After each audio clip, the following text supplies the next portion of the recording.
اهلا بيكم في حلقة جديدة من مراية الروح. في شعور كده كلنا بندور عليه، مش حب، مش صحوبية، مش صحوبية سطحية، مش مجرد ناس حواليك.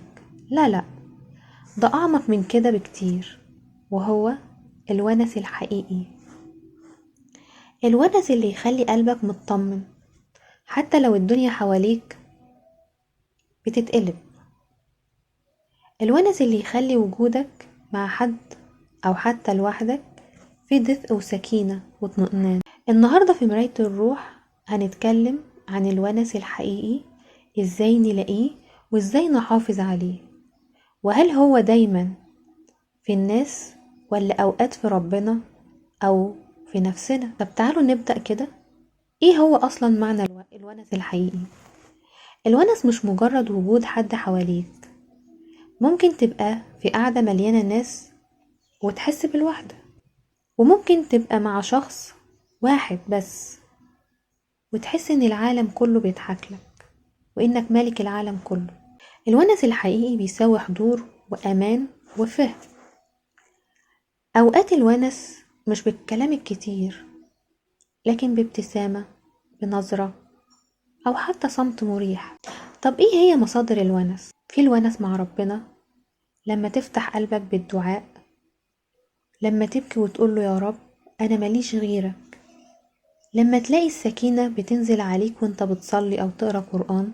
ده الونس مع ربنا. وفي الونس مع الناس، اللي هو الصديق اللي مش بيحكم عليك، الشخص اللي بيسمعك اكتر ما بتتكلم، وجود العيلة، او حتى انك تلاقي شخص واحد فاهمك بجد. طب الونس مع النفس، انك تقدر تقعد لوحدك من غير ما تحس بفراغ، انك تتعلم تحب نفسك وتحتويها. الهوايات اللي بتحبها ممكن تكون ونيس ليك برضو، زي القراءة، الكتابة، رسم، موسيقى. طب الونس ده لازم يكون دايم موجود؟ لا، مش لازم. الونس الحقيقي ممكن يجي في لحظات ويمشي، لكن أثره بيفضل مكمل معانا، زي كلمة طيبة، أو حضن من حد بتحبه، أو لحظة صفا مع نفسك.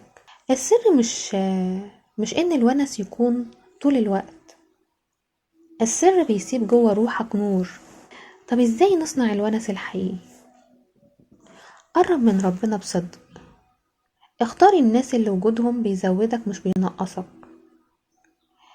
ابني علاقة حقيقية مع نفسك، اسمعها، سامحها، وحبها. ما تجريش ورا اي ونيس، ومش اي حد نسميه ونس لينا. في الاخر، الونس الحقيقي مش رفاهية، دي حاجة روحنا بتعيش بيها.